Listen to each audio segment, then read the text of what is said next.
Oi, gente! Tudo bom com vocês? Meu nome é Tito. Vocês já me viram naquele vídeo que eu tava todo branco saindo de dentro das entranhas da minha mamãe? É a primeira vez que eu apareço nesse canal depois daquele dia, mas vocês não vão acreditar. Eu já tenho quase 3 meses.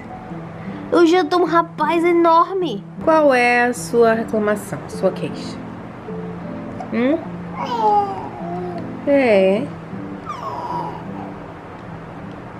Eu tô entendendo. Ah, tá certo. Realmente o senhor tem razão. Você tem toda a razão, senhor. Nós vamos providenciar, tá bom? A solução dos seus problemas, que é o quê? Um tetezinho. Um tetezinho. Um tetezinho. Você quer, mamar? Você aceita um peitinho?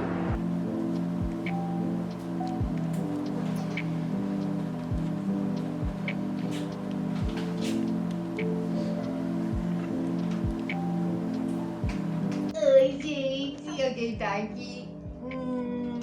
Sejam muito bem-vindos a mais um vídeo aqui. Desde já, eu peço desculpa porque vai ter um ruídozinho nesse áudio. Afinal, esta criança é muito calorenta e nós precisamos de um ventilador ligado a todo tempo. Que é, mamãe? Dá um momentinho. Chique. Bom, gente, eu resolvi fazer esse vídeo porque eu sou mãe de um bebê de menos de 3 meses. Então, tempo não é uma coisa que a gente tá tendo assim muito disponível por aqui. Mas eu quero muito documentar essa jornada de alguma forma.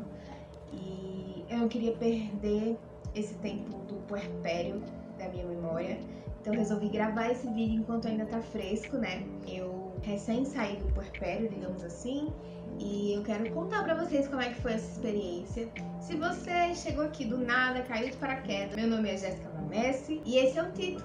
Ele nasceu em julho desse ano, né? Tá aí com 2 meses e 3 semanas, mais ou menos. E eu queria compartilhar um pouquinho com vocês como é que foi a minha experiência. Bom, pra começo de conversa, o puerpério é aquele período pós-parto da mulher.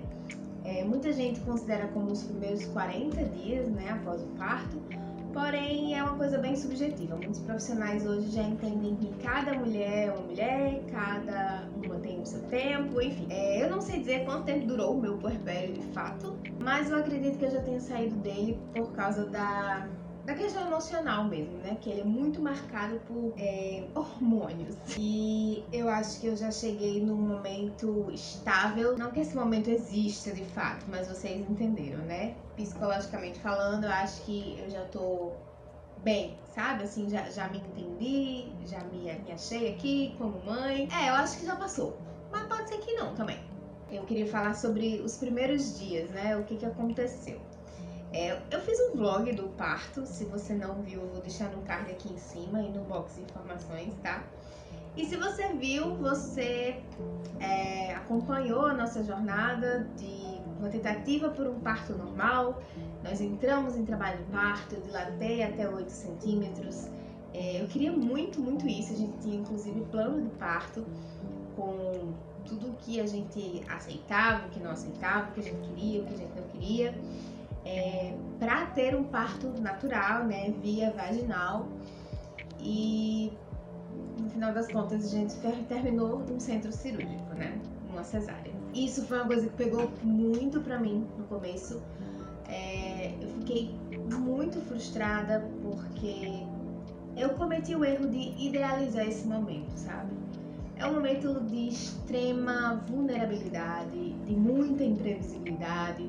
É legal você se preparar, é legal você ter um plano de parto, você dar voz à sua vontade, né? Deixar a equipe ciente e saber o que você quer estudar para isso. Eu tinha todas essas coisas. Mas é preciso entender que nem sempre vai rolar do jeito que a gente sonha, né? E pra mim, o mais difícil de lidar não foi nem precisar ir para uma cesárea, mas foi uma decisão minha ir para cesárea, sabe? E eu acho que isso pesou muito pra mim. Por quê? Nós paramos de progredir em um determinado momento. As minhas contrações não estavam mais sendo eficazes o suficiente para dilatar. E aí eu me via sentindo dor o tempo inteiro, eu não tinha mais intervalo entre as contrações, eu estava extremamente cansada porque eu já não dormia há dias, eu não estava me alimentando direito, não tinha mais força em mim e eu fui impedida de tomar anestesia porque havia um risco de bradicardia, né, dos batimentos de Tito diminuírem e a gente precisar terminar numa cesárea de emergência. Então eu não pude tomar anestesia para dar aquela descansada, né, e pronto. Eu me vi numa encruzilhada e eu tive que tomar uma decisão e eu optei pela cesárea. Então houve ali um fantasminha pairando sobre a minha cabeça dizendo que eu tinha sido fraca, que eu tinha desistido, que eu não tinha cumprido com aquilo que eu me propus, que eu fiz o que eu falei a gravidez inteira que eu não ia fazer. Então houve muita culpa nesse começo. E eu tive que lidar com o pós-parto bem chato da cesárea, que é, né, uma cirurgia que corta 7 camadas de tecido dentro de você, né? Ela exige muito repouso, mas como? Como fazer repouso com um recém-nascido dependendo 100% de você, né? Então, era muito difícil, eu não tinha medo de cirurgia, eu já fiz outras cirurgias antes, eu fiz cirurgia bariátrica, se você não sabe. Eu fiz uma cirurgia plástica reparadora, mas assim, eu não tinha um bebê pra cuidar, sabe? E pra mim, esse era um dos principais motivos pra eu querer o parto normal. Era estar 100% pra cuidar de Tito. Eu queria, tipo assim, parir e tá me levantando e com ele no braço e andando de um lado pro outro. E eu idealizei esse momento também do pós-imediato, né? Como, fazer a força, ele sair de mim, eu tomar ele nos meus braços e ficar as primeiras horas de vida com ele grudado em mim. Tudo isso eu sonhava, não deu pra fazer, ele nasceu com um probleminha, a respiração tava cansada, o pediatra precisou tirar ele pra olhar ele primeiro, antes de me devolver. Graças a Deus não foi nada sério, resolveu-se nas primeiras horas ainda dele, mas simplesmente não saiu como eu queria, né? Não foi perfeito, mas foi como tinha que ser e foi o melhor que podia ser. Eu acredito que se a gente tivesse insistido mais, hoje eu entendo isso, né? Se a gente tivesse insistido mais no parto normal, talvez a gente tivesse que ter finalizado na cesárea de toda forma. Porque ele teve circular de cordão e ele estava muito alto ainda, ele não estava baixando, ele nasceu com essa dificuldade de respiraçãozinha, estava cansado já pelo esforço do trabalho de parto, o cordão estava pressionando aqui o pescocinho dele, então teve todas essas questões que se a gente tivesse demorado mais ninguém sabe, né? Talvez os médicos saibam, mas não me disseram, eu não sei, talvez tivesse ocorrido alguma complicação. Então eu acredito que as coisas aconteceram como tinham que acontecer. Eu tenho essa consciência hoje, mas no começo demorou um pouco pra ela chegar. Então eu fiquei bem chateada por ter vivido as dores do pré-parto de um normal e as dores do pós-parto de uma cesárea. Alguém terminou de mamar e vai ficar aqui com a gente, né, filho? Participando do vídeo. Preste atenção em mim, tá? Eu sei que vai ser difícil, mas pelo menos escuta o que eu tô falando. Ai, meu Deus. Também é difícil pra mim, eu sei, eu entendo. Eu fui pegar a cadeirinha do carro, o bebê conforto, né, pra deixar ele aqui. O coelho tava inquieto. Ah, vamos, mamãe. Vai rolar uns gritinhos, tá? Mas é isso. Enfim, onde é que eu tava? Resumindo, sabe aquela frase, o melhor dos dois mundos? Pra mim, naquele momento, tava sendo o pior. O pior porque eu tinha vivido, tipo, a parte ruim do parto normal, que eram as dores, mas não tinha vivido a parte boa, que é o parir e tá de boas. E eu não vivi a parte boa do parto cesárea, que é não sentir as dores do pré, né, da dilatação e etc. E tava vivendo a parte ruim, que eram as dores pós-parto. Além dessa questão toda que tava aí na minha cabeça, no meu emocional, eu também tava lidando com as limitações físicas, né? Que é justamente isso, eu não podia estar 100% cuidando de Tito como eu queria. Eu senti muita dor normal, né, da cesárea, gases, etc. Eu segui todas as recomendações médicas para ter a recuperação mais breve possível, mas como eu falei, com um bebê, não dá para você fazer um repouso de verdade, sabe? Então, minha cicatriz vazou, sangrou, não chegou a romper nenhum ponto, mas foi uma cicatrização chata que, inclusive, até semana passada ainda teve vazamento de sangue, tipo 2 meses e meio depois. Falavam, você não pode fazer esforço, você pode pegar peso. Gente, eu parei uma criança de quase 4 quilos. Começa daí. E aí teve outro ponto, né? A famigerada amamentação. Eu sei que esse é uma questão delicada, né? Eu sempre soube que era difícil e de fato foi, mas eu achava que era tão difícil que a minha expectativa era de que fosse pior do que foi aqui, né? Na nossa realidade, pelo menos. Doeu muito nos primeiros dias, tá?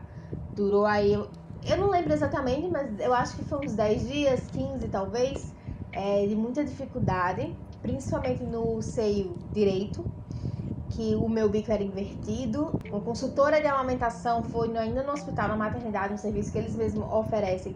Ela foi lá e meio que nos ensinou umas técnicas para fazer ele pegar, foi ótimo. Mas em casa ainda doía, né? Doía porque eu estudei bastante sobre amamentação, sobre pega correta e etc. Eu tava fazendo tudo certinho. Filho, mamãe tava oferecendo bem certinho o peito. E ele pegava certo também. Só que a sucção dele era muito forte no começo, muito forte. Eu acho que porque ele não tava pegando perfeitamente, então, como ele tava com fome, né? Ele queria que o leite saísse logo muito, né? E como ele ainda não sabia fazer a ordenha correta, devia sair pouquinho. E aí ele ficava cada vez mais desesperado.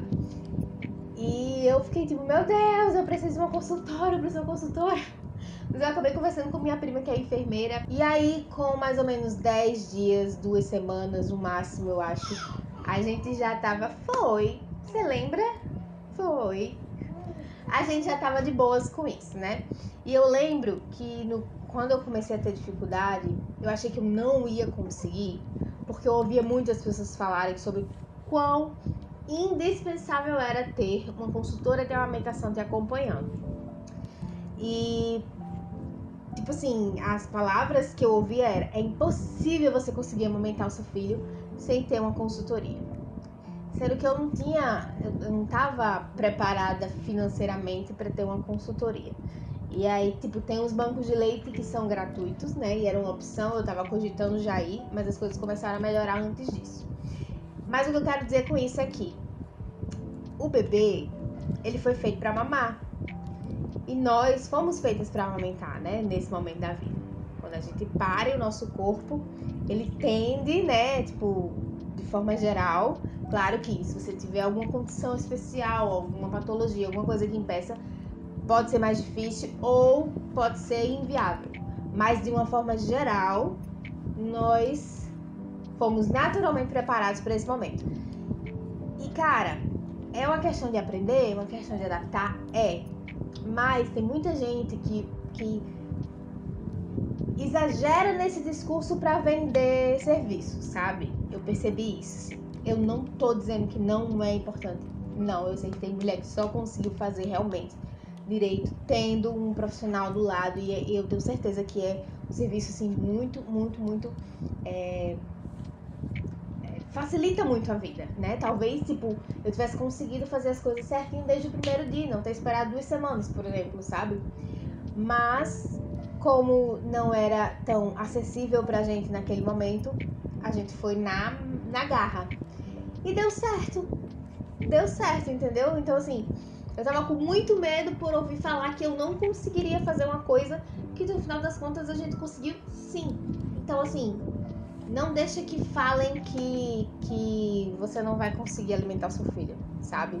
É nesse caminho que eu quero ir, é aí que eu quero chegar. Mas aí, como doía nesse começo, e basicamente um recém-nascido ele dorme muito, filho, você dormia muito. Ele acordava só pra mamar ou pra fazer cocô, enfim. E aí ele chorava, né? Quando ele tava acordado, ele sempre tava chorando. Quando ele não tava chorando, ele tava dormindo, né? Nos primeiros dias.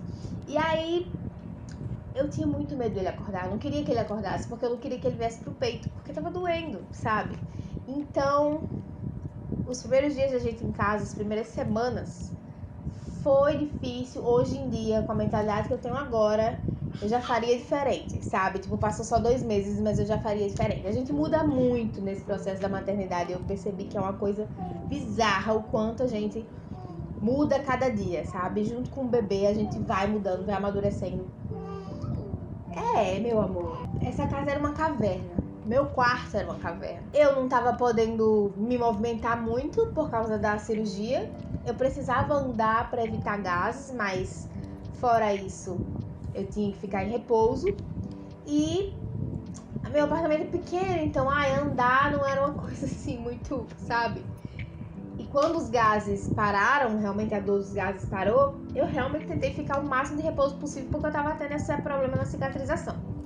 E dormir o máximo que a gente conseguisse, né? Então, eu ficava trancada quase que o dia inteiro no quarto junto com o Tito. E a pessoa que tava nos ajudando, nossa rede de apoio, né, aqui em casa, que veio basicamente pra cozinhar, deixar a casa em ordem, pra gente só se preocupar com o Tito, ela também passava o dia em silêncio, porque a gente tinha muito medo dele acordar. Porque se ele acordasse, eu ia sentir dor. Então eu preferia que ele ficasse dormindo pleno. Gente, ele tá com a cara de bravo aqui pra mim agora. Enfiei dentro da caverna do meu quarto e não conversava com ninguém, passava o dia dormindo ou dando de mamar. E aí, isso foi passando quando o Tito começou a ficar mais acordado, quieto. Quando ele começou a não dormir tanto, acho que com umas 2, 3 semanas de vida, ele passou a ficar mais acordado realmente, abrindo o olho, olhando pra gente. E eu lembro que foi um momento muito especial, porque a gente ficou, o que tá acontecendo com esse menino? Tipo, porque ele não tá chorando, porque ele não tá dormindo. E aí as coisas foram melhorando, a gente conseguiu sair do quarto, mostrar o dia pra ele, mostrar a luz. E aí os hábitos aqui em casa foram mudando e eu saí da caverna, sabe? Quando a amamentação se estabeleceu, gente, aí virou uma maravilha. O que foi? Sobre o Baby Blues. Se você não sabe o que é, resumidamente, é como se fosse uma depressão bem mais leve. Não é literalmente isso, tá? Mas é um sentimento de melancolia muito forte que acomete várias puérperas nos primeiros dias, né, de vida do bebê, nas primeiras semanas, enfim. Apesar desse meu quadro, eu não acho que eu tive baby blues, porque, tipo, eu não fui uma puérpera muito chorona, por exemplo, sabe? Eu lembro de ter chorado uma vez quando eu tava conversando com o Tito, dizendo pra ele justamente que eu queria poder estar cuidando melhor dele. Gente, a culpa materna é uma coisa que eu acho que segue a gente pra sempre. Por mais que a gente tente, se esforce, trabalho psicológico, é um negócio que vem inerente à maternidade.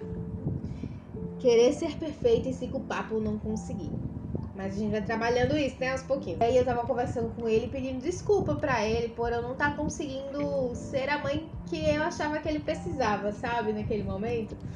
Dizendo pra ele que eu queria muito estar conseguindo estar 100%, porque eu não conseguia me levantar sozinha, sabe? Eu precisava de ajuda pra tudo.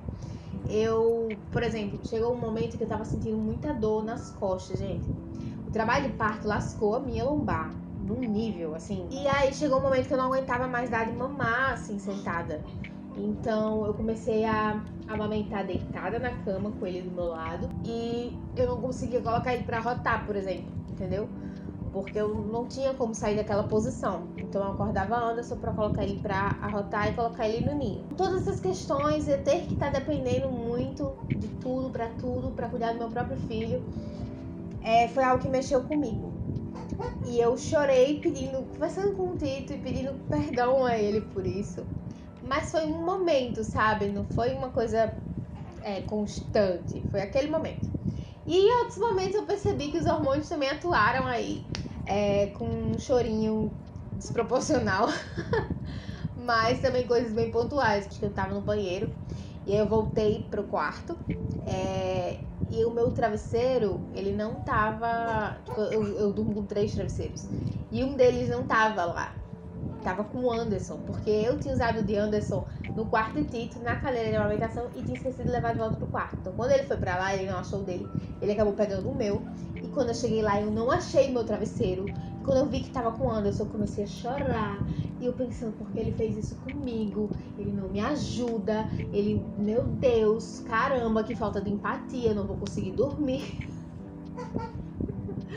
Gente, sério, eu fui me chorando. Mas eu dormi, tipo, apaguei, sabe? Mas eu tava muito chateada. Eu lembro de pensar que a vida ia ser pra sempre daquele jeito, sabe? Que eu nunca mais ia conseguir dormir ou fazer outra coisa que não fosse cuidar de Tito. E que ter uma impaciência enorme para aqueles primeiros dias passarem. Porque eu sabia que ia passar. Tipo, eu pensava assim, minha vida vai ser pra sempre assim. E ao mesmo tempo, eu fazia, claro que não vai passar. Esse momento agora é difícil, mas ele vai passar. Mas aí eu respondia a mim mesma e falava, mas caramba, porque não tá passando logo, tá demorando muito. Então nesse começo eu fiquei bem impaciente e eu queria que passasse logo, assim, as dores, né? Não era sobre querer que meu filho crescesse logo e não dependesse de mim. Não, era pra eu conseguir responder a ele naquele contexto, naquela dependência dele, sabe? Easy, bebezinho. Ah, ele tá muito quietinho aqui, gente. Meu filho é um anjo. É, você é um anjo. Eu tô falando de você, sim. Eu tô falando sim de você. Então eu tinha essa guerra interna, de certa forma, em que eu puxava pra mim as convicções que eu tinha, sabe? De que aquilo ia passar, de que tava tudo bem, que era daquele jeito mesmo. E que eu não precisava me prender aos pensamentos ruins que vinham. E aí eu fui vivendo um dia de cada vez. Sobre privação de sono, a gente temos ainda um pouco até hoje, né? Obviamente, é uma criança de 3 meses que não dorme a noite inteira, que faz sonecas picadas nesse momento agora da vida dele, inclusive é algo que eu pontuei aqui para não esquecer de falar nesse vídeo, porque um dos maiores desafios agora na nossa vida tá sendo o sono dele, né? Como aprender a dar a ele o melhor sono que ele pode ter. Mas é um bebê, a gente tem que nivelar as nossas expectativas à realidade, né? Então há uma certa privação de sono, mas graças a Deus em nenhum momento eu sinto que a gente teve uma privação daquela enlouquecedora, sabe? Que fizesse a gente pirar. Bebezinho. Bebezinho. Claro, a gente teve uma rede de apoio que ajudou bastante. Demais, assim, eu sou muito grata às nossas famílias. Eles ficavam se revezando, vinha sempre alguém pra cá. Algumas pessoas dormiam aqui, outras iam embora à noite e voltavam de manhã. Mas sempre tinha alguém pra cozinhar, pra manter a casa em ordem, então a gente não teve que se preocupar com isso. E a Anderson também, que não me deixou sozinha nessa, né? Ele realmente cumpre o papel dele de pai. Que não é uma ajuda, né? É uma responsabilidade dele. Mas já teve, assim, eu acho que alguns momentos, de novo, pontuais, de muito sono, de muito cansaço. Uma noite muito difícil, em que Tito acordou de hora em hora, ou em que ele não quis voltar pro berço depois de 2 da manhã e ficou comigo direto. Então, nessas noites, eu acordava um caco, assim, punk. Mas não era uma coisa, sabe, muitas vezes seguidas, assim.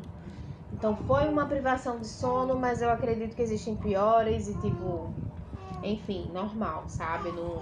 Eu não acho que a gente foi uma coisa fora, assim, de outro mundo. Fora da realidade, nem nada do tipo.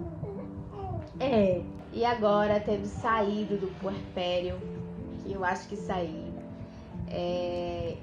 ainda sou uma mãe recém-nascida, uma mãe em construção, tô aprendendo junto com meu filho, né, bebê? E é isso, vivendo um dia de cada vez, uns são mais fáceis do que outros. Nosso maior desafio hoje é o sono dele, mas vai dar certo. A gente tá aos pouquinhos tentando entender e aplicar algumas coisas aqui pra ver o que funciona, o que não, tentando criar hábitos. E depois eu falo mais sobre isso, porque realmente esse vídeo era pra falar sobre mim, sobre sobre a minha experiência emocional, psicológica e física do pós-parto. E as maiores delícias agora que a gente tá conseguindo aproveitar muito é ver ele se desenvolver. Gente, é muito rápido, sabe? Conhecer ele, a personalidade dele, entender o que ele tá querendo dizer quando ele se expressa, o que aquele choro dele significa, sabe? Quando a gente começa a tirar de letra a paternidade e a maternidade. E agora eu tô vivendo um momento de querer muito viver, porque a gente ficou trancada em casa quase todo esse tempo. Vem cá. Vem terminar o vídeo comigo, que a gente já tá chegando no final. Ai, gente, olha só isso. Ai, como eu te amo, filho. Eu tenho sentido muita vontade de viver, porque tá chegando perto da gente sair com ele de casa mesmo, sabe? A gente resolveu se resguardar nesse começo. Ele só saiu até agora basicamente para médico e para vacina. A gente só saiu umas 2 vezes para outras coisas. Foi para ambientes abertos com pouca gente, se cuidando muito para que ele não adoecesse e tudo mais. E visitas a gente tá começando a abrir agora também, porque a gente não tava recebendo ninguém nos primeiros dias dele. E aí eu tenho visto esse momento chegar, refletindo até em mim mesma, assim, tipo, eu tenho sentido vontade de me arrumar, sabe? Eu fiz meu cabelo, cara. Então eu tenho sentido realmente vontade de sair, de mostrar o mundo pra ele, de apresentar ele ao mundo. E olha só isso. E esse é um sentimento que há muito tempo não vinha sobre mim, desde a pandemia, né? Que eu vinha muito acomodada com a vida de casa, de ficar em casa, enfiada em casa. Me tornei uma pessoa com aversão a rolês, com muita preguiça de socializar. E aí eu tenho sentido mais vontade agora. E eu acho que vai ser muito gostoso, sabe? Esse momento da vida. Tô muito ansiosa. E é isso. Ai, filho. Mamãe conseguiu gravar o vídeo, filho. Mamãe conseguiu, filho. Desculpem pelo áudio, tá? Eu sei que ficou o ventilador de fundo. Mas é isso. A gente vai fazendo com o que a gente tem, né? Esse é o melhor que eu posso entregar neste momento, pessoal. Gente, se inscrevam no canal da minha mamãe, porque ela está se esforçando para criar conteúdo, mesmo tendo eu aqui assim. Ai, meu Deus. Ele voltou pro peito, tadinho. Mas agora ele quer dormir, então eu vou tentar colocar ele pra dormir. Vamos ver se vencemos essa, porque cada soneca é uma soneca. Não é nem cada dia é um dia. Cada turno é um turno. Cada momento é um momento. Nem sempre as coisas funcionam. Ele tá no meio de um salto de desenvolvimento e aí as coisas ficam meio assim. Mais ainda, né? Não é fácil. Hoje em dia o sentimento que me toma é muito orgulho, sabe? Da minha trajetória e de que eu tô me tornando. Porque, cara, até pouco tempo atrás, eu não achava que eu conseguiria. Eu ficava pensando, nossa, quando eu for ficar sozinha em casa com esse menino, o que vai ser, gente? E eu tô sozinha em casa com ele agora e não só tô cuidando dele, como eu tô conseguindo gravar um vídeo ao mesmo tempo, sabe? Então, sei lá, a gente vai adquirindo superpoderes, sério. É muito especial ter esses sentimentos dentro da gente, sabe? É saber que eu tô sendo o suficiente pro meu filho, que eu tô sendo a melhor mãe que eu posso, que eu tô conseguindo suprir as necessidades dele, ele se alimenta de mim exclusivamente. E ele tá bem, tá saudável, tá crescendo, tá se desenvolvendo. E eu acho que é isso que importa. E eu peço que você se inscreva no canal se você não tá inscrito ainda. Curta esse vídeo, comenta aqui embaixo, compartilha, enfim. E se você é puérpera, gestante ou mãe de uma criança um pouco maior, coloca aqui a sua experiência ou a sua expectativa sobre esse momento. Lembrando que cada uma é uma. Esse vídeo não é sobre promover nenhum tipo de comparação, sabe? É só pra registrar como foi comigo. Lembra, se você tá no meio do furacão, lembra que passa. Ele vai passar, ele pode deixar as coisas meio bagunçadas, pode ficar um caos mesmo depois que ele passe, mas aos pouquinhos dá pra ir colocando as coisas no lugar. Só não desiste, tá? Porque no final vai valer a pena, vale muito a pena criar esses seres humaninhos aqui. fazem tudo valer a pena.